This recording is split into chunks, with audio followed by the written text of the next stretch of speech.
Halo historian, coba kalian lihat di belakang saya. Ini adalah pesawat uji coba Amerika Serikat yang dulu pernah dikembangkan untuk kebutuhan angkatan laut mereka. Pesawat yang mereka rencanakan akan menjadi andalan untuk pilot-pilot pesawat tempur angkatan laut. Kalau kalian lihat ya, bentuknya memang sangat tidak normal, malah bisa dikatakan aneh. Tapi bentuk seperti ini, bagi kalian generasi 90-an, terutama nih ya yang suka main dingdong, pasti sekarang udah pada jadi bapak-bapak nih. Bentuknya bikin nostalgia. Ya, pesawat ini menjadi salah satu pesawat yang identik di game era 90-an, yaitu Strykers 1945. Langsung aja yuk kita bahas. Inilah dia pesawat tempur Angkatan Laut Amerika Serikat. Namanya adalah Foch XF-5U atau yang dijuluki sebagai Flying Flapjack.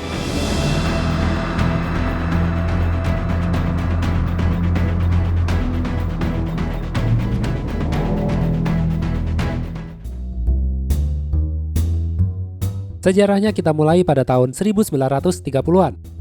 Seorang insinyur penerbangan senior bernama Charles Zimmerman yang kala itu bekerja pada perusahaan Foch memiliki gagasan untuk merancang pesawat dengan sayap yang pendek, lebar, dan menjadi bentuk keseluruhan dari pesawat itu sendiri. Zimmerman percaya, jika seluruh badan pesawat adalah sayap dari pesawat itu sendiri, pesawat dapat mempertahankan aliran udara yang seragam, sehingga dapat lepas landas dan mendarat dengan kecepatan yang rendah sekalipun. Dari gagasan inilah, Zimmerman bersama dengan timnya menciptakan percobaan dengan pesawat kecil, kemudian berlanjut menjadi V-173 yang memiliki dua baling-baling besar bertenaga piston. Secara umum, V-173 ini dikenal luas sebagai Flying Pancake. Setelah suksesnya uji coba terbang V-173 oleh pilot Angkatan Laut pada 23 November 1942, pihak Angkatan Laut Amerika Serikat memiliki usulan. Simpelnya sih, memiliki permintaan pada perusahaan Foch untuk mengembangkan pesawat dengan konfigurasi yang serupa. Fungsinya sebagai pesawat tempur dan bisa ditempatkan pada kapal induk yang bisa lepas landas di landasan kurang lebih 200 kaki dengan kecepatan angin 25 knot. Perusahaan Foch mulai mengerjakan usulan tersebut. Zimmerman beserta dengan timnya ditunjuk menjadi pelaksana proyek. Nama proyek ini adalah Proyek XF-5U-1. Sekarang mari kita lihat yuk, seperti apa sih spesifikasi dari pesawat ini yang nantinya akan diserahkan pada Angkatan Laut Amerika Serikat. Pesawat ini memiliki berat bersih sekitar 6 ton. Jika terisi dengan amunisi meriam, bom atau roket, diperkirakan beratnya bisa mencapai lebih dari 8 ton. Kemudian pesawat ini memiliki panjang sekitar 8,73 meter, lebarnya 9,9 meter, dan tinggi sekitar 4,5 meter. Seperti yang kalian lihat ya, bahwa XF-5U ini memiliki baling-baling yang besar dengan diameter sekitar 4,9 meter. Kerangka yang dipakai jelas berbeda dengan V-173. XF-5U berukuran lebih besar. Hampir seluruh konstruksi badan terbuat dari logam dan 5 kali lebih berat. Lalu pesawat ini rencananya akan dipasangi dengan 4 meriam otomatis kaliber 20 mm dan 6 senapan mesin Browning 50 cal. Tapi jika diperlukan untuk kebutuhan serang darat, maka pesawat ini juga bisa diperlengkapi dengan bom atau roket. Mesin yang digunakan adalah dua mesin piston Pratt & Whitney R2002 yang masing-masing sanggup menghasilkan tenaga sebesar 1.350 tenaga kuda. XF-5U adalah pesawat single seat, pesawat yang dikemudikan oleh satu pilot, dan sejak awal direncanakan untuk ditempatkan pada kapal induk. Kemudian pesawat ini sanggup mencapai kecepatan maksimal 765 km per jam dengan ketinggian 34.500 kaki, kecepatan mendaki secepat 3.000 kaki per menit, dan jarak operasional sejauh 1.700 km. Saat Zimmerman beserta timnya selesai mendesain XF5U1, maka perusahaan Fokker segera menyerahkan maket kayu pada Biro Penerbangan pada tanggal 7 Juni 1943 di Stratford, Connecticut.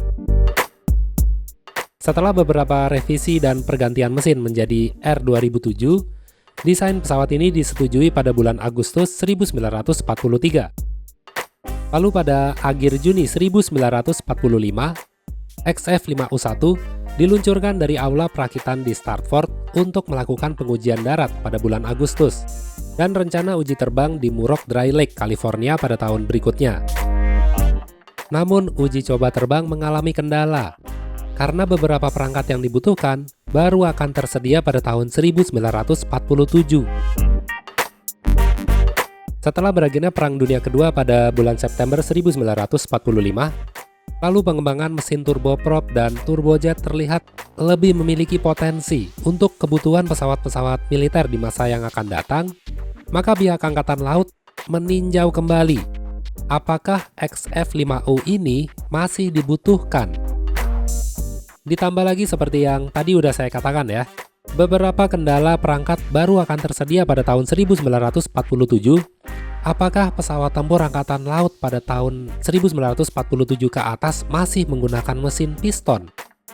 Apakah proyek XF5U harus diteruskan? Dari pertimbangan dan kesangsian inilah, singkat cerita, pengembangan XF5U secara resmi dibatalkan pada 17 Maret 1947. Mimpi Zimmerman yang semula dia berharap karyanya akan dipakai untuk memenuhi kebutuhan Angkatan Laut Amerika Serikat tidak bisa dia capai. Oke, sekarang kita bicara andai-andai. Proyek XF5U tidak dibatalkan. Pengembangan pesawat ini diteruskan hingga menjadi bagian dari armada Angkatan Laut Amerika Serikat. Pertanyaannya, berapa lama XF5U bisa bertahan? Saya nggak bisa menjelaskan secara spesifik ya.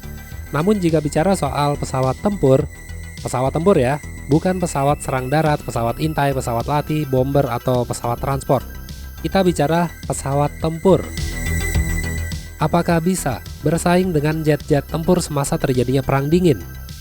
Apa mungkin pesawat tempur bermesin piston bisa diandalkan di era di mana kecepatan, akselerasi, manuver, persenjataan, dan jarak tempuh sudah tidak lagi seperti di era Perang Dunia Kedua?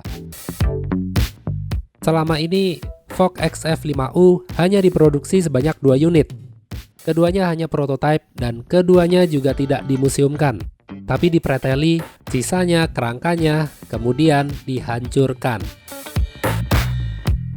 Jadi seperti itulah bagaimana pada zaman dulu pihak Angkatan Laut Amerika Serikat pernah berencana ingin memiliki pesawat tempur XF5U, pesawat dengan bentuk aneh menyerupai pancake.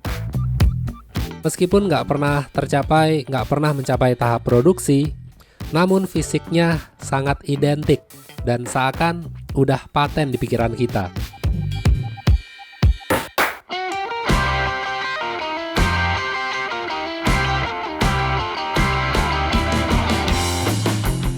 Seperti biasa ya, kalau ada yang salah atau ada yang kurang, silahkan. Gak usah ragu-ragu untuk diperbaiki di kolom komentar, oke? Kita berjumpa lagi di video-video berikutnya. Sorry kalau uploadnya lama. Kerjaan numpuk. Yaudah, bye-bye semua.